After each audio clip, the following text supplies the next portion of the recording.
Hello students, welcome to my YouTube channel. तो कैसे हो आप सब लोग? आई होप आप सभी लोग अच्छे होंगे। तो जैसे कि आप लोगों को पता है कि आप लोगों की दिल्ली डीएलएड की फॉर्म फिलिंग की डेट आ चुकी है। तो आप लोगों की जो फॉर्म फिलिंग की डेट है वो 12 मई से लेकर 29 मई तक है। तो आप डीएलएड और डीपीएससी दोनों के लिए फॉर्म फिल कर सकते हो एससीईआरटी की ऑफिशियल वेबसाइट पर जाके। एससीईआरटी की ऑफिशियल वेबसाइट का जो लिंक है नीचे डिस्क्रिप्शन में आपको मिल जाएगा।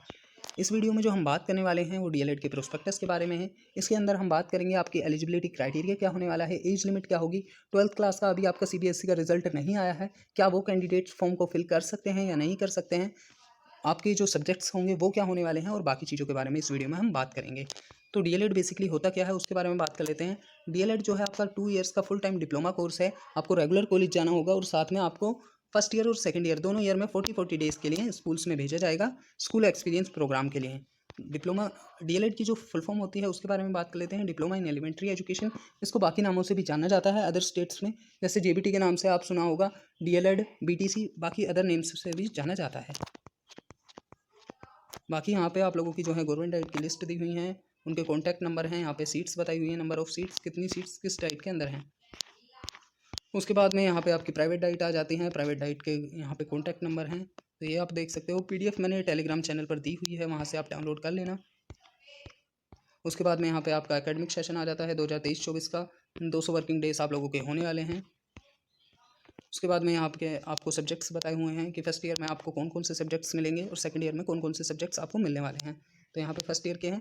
फर्स्ट ईयर में आप लोगों को child development, education and society, education technology, language मिलेगी आपको हिंदी, और फिर इंग्लिश मिलेगी आपको, मैथमेटिक्स मिलेगी, ईवीएस मिलेगी। उसके बाद में यहाँ पे आप लोगों को हेल्थ एंड फिजिकल एजुकेशन मिलेगी, वर्क एजुकेशन मिलेगी, आर्ट एजुकेशन मिलेगी। देन यहाँ पे आप लोगों का स्कूल एक्सपीरियंस प्रोग्राम के बारे में बताया गया है। स्कूल एक्सपीरियंस प्रोग्राम में क्या होता है, आप लोगों को फर्स्ट ईयर में फर्स्ट टू फिफ्थ क्लास के लिए प्राइमरी स्कूल्स में भेजा जाता है 40 डेज़ के लिए टीचिंग के लिए। और यहाँ पे सेकंड ईयर में आप लोगों के जो सब्जेक्ट्स होने वाले हैं, फिलोसफी साइकोलॉजी हो गया आपका, फिलोसफी हो गया, करिकुलम एंड पेडागोजी हो गया, एसएलएम हो गया। लैंग्वेज आपको एक चूज़ करनी होगी दोनों में से, या आप हिंदी ले सकते हो, इंग्लिश ले सकते हो, या अगर आपके पास में उर्दू या पंजाबी है तो आप लोगों की लैंग्वेज रहेगी उर्दू। अगर आपके पास में उर्दू है तो, और पंजाबी है तो पंजाबी रहेगी। बाकी अदर लैंग्वेज आपको सेकंड ईयर में नहीं मिलेगी। उसके बाद में आप लोगों को मैथमेटिक्स और सोशल साइंस में से दोनों चीज़ों में से एक सब्जेक्ट चुनना होगा, या आप मैथमेटिक्स ले सकते हो या आप एसएसटी ले सकते हो। उसके बाद में आपका साइंस आ जाता है। देन उसके बाद में आप लोगों का हेल्थ एंड फिजिकल एजुकेशन आ जाता है, वर्क एजुकेशन, आर्ट एजुकेशन। फिर आपका सैप आ जाता है। सेकेंड ईयर में आपको 6 to 8 क्लास के लिए भेजा जाता है स्कूल्स में टीचिंग के लिए। ये भी आपका 40 डेज़ के लिए होता है। यहाँ पे आप लोगों को बताया गया है school experience program 40 working days होते हैं आप लोगों के। और फर्स्ट ईयर में 150 मार्क्स का होता है, सेकंड ईयर में 150 मार्क्स का होता है, टोटल आपके 300 मार्क्स का ये होता है। यहाँ पे भी आप लोगों का वही बताया गया है। यहाँ पे इसके बाद में आपके लेसन प्लान वगैरह के बारे में बताया गया है। यहाँ पे आपकी अटेंडेंस के बारे में बताया गया है। थ्योरी की क्लासेस जो आप लोगों की क्लासेस होंगी उसमें आपकी 85% मिनिमम अटेंडेंस होनी चाहिए। और जो आप लोगों की सैप होगा, स्कूल एक्सपीरियंस प्रोग्राम के लिए आप जाओगे 40 डेज़ के लिए, उसमें आपकी 100% अटेंडेंस होनी चाहिए, अदरवाइज़ आपको एग्ज़ाम में नहीं बैठने दिया जाएगा। उसके बाद में यहाँ पे आप लोगों का एडमिशन एलिजिबिलिटी क्राइटेरिया आ जाता है। तो आप लोगों का सीबीटी एग्ज़ाम होगा, उसके बेसिस पे आपकी रैंक बनेगी। रैंक बनने के बाद में आपकी मेरिट लिस्ट आएगी। तो जो है आप लोगों का एंट्रेंस टेस्ट जो है सीबीटी कंप्यूटर बेस्ड टेस्ट, वो आप लोगों का होने वाला है 17 जून को। प्रिपरेशन आप अपनी स्टार्ट कर दीजिए। डिटेल सिलेबस जो है मैंने अपने टेलीग्राम चैनल पर दे दिया है, वहाँ से आप देख सकते हो। बाकी कुछ प्लेलिस्ट भी मैंने बनाई हुई है, वहाँ से आप उसको चेक कर सकते हो। एलिजिबिलिटी कंडीशंस के बारे में अगर हम बात करें तो आप लोगों की सबसे पहले 12th पास आउट होने चाहिए आप। उसके बाद में आप लोगों की जो है मिनिमम परसेंटेज, जनरल कैटेगरी से अगर आप हो तो आप लोगों की 50% जो है मिनिमम परसेंटेज होनी चाहिए। देन आप लोगों की जो सब्जेक्ट कॉम्बिनेशन आप परसेंटेज निकालोगे उसमें आप लोगों की 1 लैंग्वेज होनी चाहिए और 4 सब्जेक्ट्स होने चाहिए। तो आप लोगों के 5 सब्जेक्ट की जो है आप परसेंटेज निकालोगे, जिसमें कि 1 लैंग्वेज आपकी होनी चाहिए। लैंग्वेज कोई सी भी हो सकती है, पर 1 लैंग्वेज आपको जरूर लेनी है। अगर आप एससी, एसटी या पीडब्ल्यूडी कैटेगरी के कैंडिडेट हो तो आप लोगों को जो है मिनिमम परसेंटेज 45% होनी चाहिए। जनरल कैटेगरी और बाकी अदर कैटेगरीज के लिए 50% है मिनिमम, और एससी, एसटी और पीडब्ल्यूडी कैटेगरी के लिए जो है 45% मिनिमम है। उसके बाद में यहाँ पे आप लोगों का बताया गया है कि आप लोगों को 20 सीट्स हमारी पंजाबी के लिए हैं और 20 सीट्स जो है हमारी उर्दू के लिए हैं। तो पंजाबी के लिए जो हमारी सीट्स हैं 20, वो है हमारी करकटडुमा डाइट में, और जो हमारी 20 सीट्स उर्दू के लिए हैं वो है हमारी दरियागंज डाइट में।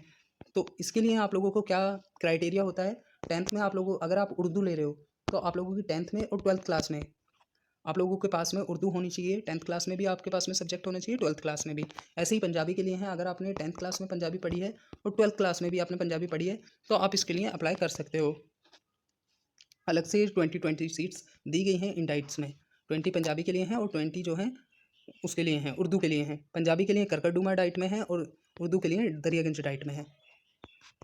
उसके बाद में यहाँ पे अभी जिन कैंडिडेट्स का रिजल्ट नहीं आया है, जैसे अभी CBSE का 12th क्लास का रिजल्ट नहीं आया है, क्या वो फॉर्म फिल कर सकते हैं? आप बिल्कुल फॉर्म को फिल कर सकते हो CBT एग्ज़ाम के लिए, DLED के।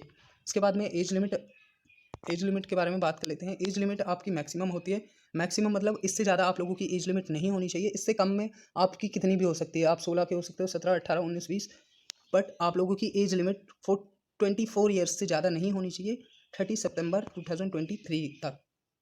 तो 30 सितंबर 2023 तक आप लोगों की एज लिमिट 24 साल से कम होनी चाहिए। 24 साल से अगर आपकी ऊपर हो रही है तो आप लोग फॉर्म को फिल नहीं कर सकते। और अगर आप SC ST कैटेगरी के कैंडिडेट्स हो, SC ST और PWD कैटेगरी के कैंडिडेट्स हो, तो आपको 5 ईयर्स का रिलैक्सेशन मिलता है। तो रिलैक्सेशन मिलने के बाद में आपकी जो एज लिमिट हो जाती है वो 29 ईयर्स हो जाती है।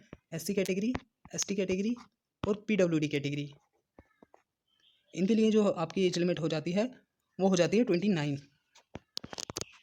मिनिमम एज लिमिट कुछ नहीं है, मैक्सिमम एज लिमिट है बस। रिजर्वेशन के बारे में अगर हम बात कर लें, रिजर्वेशन जो है 85% सीट्स उन कैंडिडेट्स के लिए हैं जो दिल्ली से पास आउट हुए हैं, मतलब 12th क्लास उन्होंने दिल्ली से पास आउट की है।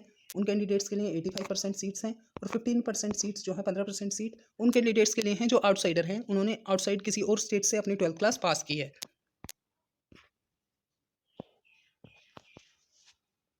उसके बाद में यहाँ पे आप लोगों का आ जाता है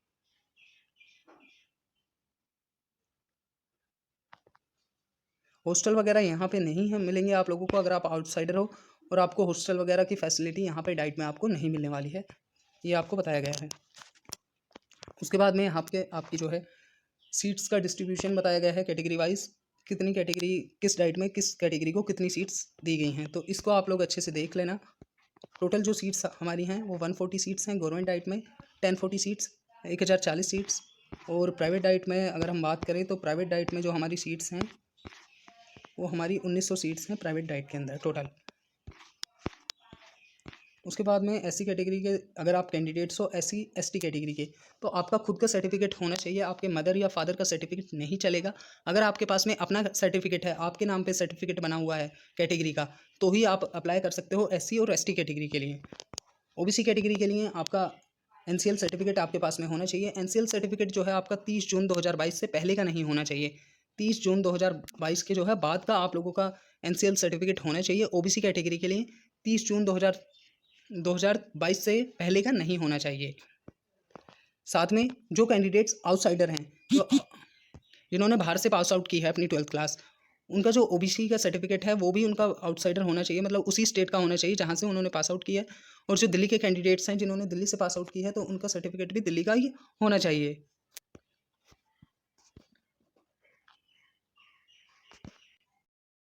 इसके बाद में आ जाता है PWD कैटेगरी। PWD कैटेगरी में आपकी 40% से कम आपकी डिसेबिलिटी का वो जो होता है सर्टिफिकेट वो नहीं चलेगा, आपकी 40% आपकी डिसेबिलिटी होनी चाहिए अंडर 2016 एक्ट जो आपका है PWD का, उसके अकॉर्डिंग। हाँ, बाकी कैटेगरी दी हुई है। स्कूल टीचर, अगर आपके पेरेंट्स स्कूल टीचर हैं दिल्ली गवर्नमेंट में किसी भी स्कूल में हैं, NDMC MCD DOE या दिल्ली कैंट के स्कूल में, तो अगर दिल्ली गवर्नमेंट के किसी भी स्कूल में हैं तो आप लोगों की जो हैं सर्टिफिकेट बना के देंगे, उनके प्रिंसिपल हेडमास्टर वगैरह जो भी हैं वो उनको सर्टिफिकेट बना के देंगे। उस सर्टिफिकेट के बिहाफ पे आप लोग जो है एडमिशन के लिए अप्लाई कर सकते हो। आपकी जो सीट्स हैं कुछ सीट्स रिजर्व होती हैं। EWS का सर्टिफिकेट अगर आप लोगों का है तो सेशन 2022-2023 से पहले का नहीं होना चाहिए। आप लोगों का जो EWS का सर्टिफिकेट है वो इस सेशन का होना चाहिए 2022-23 का। उसके बाद में यहाँ पे आप लोगों का जो है कंप्यूटर बेस्ड टेस्ट होगा, CBT होगा, ऑनलाइन होगा, और 150 मार्क्स का आपका ये टेस्ट होने वाला है। और जो टाइमिंग आप लोगों को मिलने वाली है, ड्यूरेशन टाइम आप लोगों का 2 घंटे का होने वाला है एग्जाम के लिए, और नेगेटिव मार्किंग आप लोगों की नहीं है। तो जितने भी क्वेश्चंस आपको दिखेंगे सारे क्वेश्चन आपको अटैम्प्ट करने हैं, एक भी क्वेश्चन आपको नहीं छोड़ना है। नेगेटिव मार्किंग आपकी नहीं है इस एग्ज़ाम में। एडमिशन जो होगा आपका मेरिट बेस होगा, रैंक बनेगी, रैंक के बेसिस पे आप लोगों की मेरिट बनेगी। मेरिट किसके बेसिस पे बनेगी? आपका जो एग्ज़ाम होगा CBT एग्ज़ाम, उसके बेसिस पे आप लोगों की मेरिट बनने वाली है। अगर फॉर्म की फ़ीस के बारे में हम बात करें तो जनरल कैटेगरी के लिए 500 है और SC ST और बाकी रिजर्व कैटेगरी के लिए 250 रुपीज़ जो है फॉर्म की फ़ीस होने वाली है। बाकी उसके बाद में जो है अगर आपका लिस्ट में नाम आ जाता है, मेरिट लिस्ट में नाम आ जाता है और आपको जो है डॉक्यूमेंट वेरिफिकेशन के लिए जाना पड़ेगा। डॉक्यूमेंट वेरिफिकेशन के टाइम पे आपको 3600 रुपीज़ की फ़ी पेमेंट करनी होगी। 3600 की जो फ़ी पेमेंट आप लोग करोगे वो आपकी एडजस्ट हो जाएगी। आपके फर्स्ट ईयर में 1800 एडजस्ट हो जाएगी और सेकेंड ईयर की फ़ीस में भी 1800 एडजस्ट हो जाएगी। उसके बाद में आपका एंट्रेंस का यहाँ पे सिलेबस दिया गया है। तो ये डिटेल सिलेबस इसका मैंने दिया हुआ है, ये ऊपर से। बाकी डिटेल सिलेबस जो है मैंने दिया हुआ है टेलीग्राम चैनल पर, वहाँ पे आप देख सकते हो अच्छे से। लेवल जो है आपका क्लास 10th तक का आएगा, तो 6 to 10th तक की आप लोग सारी बुक्स देख लेना जो भी सब्जेक्ट्स यहाँ पे दिए गए हैं।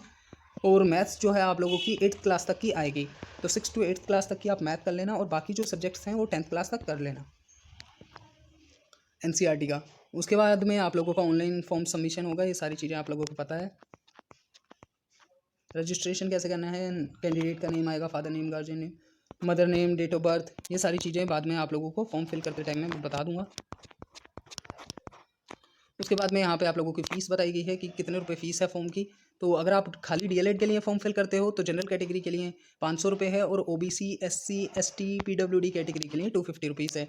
और अगर आप अप्लाई करते हो दोनों के लिए, DLED और DPSC के लिए, तो OBC SC ST PWD के लिए 500 है और जनरल कैटेगरी के लिए 1000 रुपीज़ है।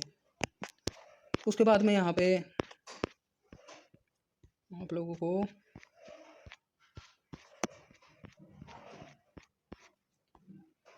यहाँ पे आप लोगों की कोर्स फीस दी गई है। ये गवर्नमेंट डाइट की फ़ीस है ऊपर A में, और B में आप लोगों की जो है प्राइवेट डाइट की फ़ीस होने वाली है। तो टोटल फ़ीस आप लोगों की प्राइवेट डाइट की 37,500 है। साथ में आप लोगों की एग्जामिनेशन फ़ीस लगेगी 1100 रुपये।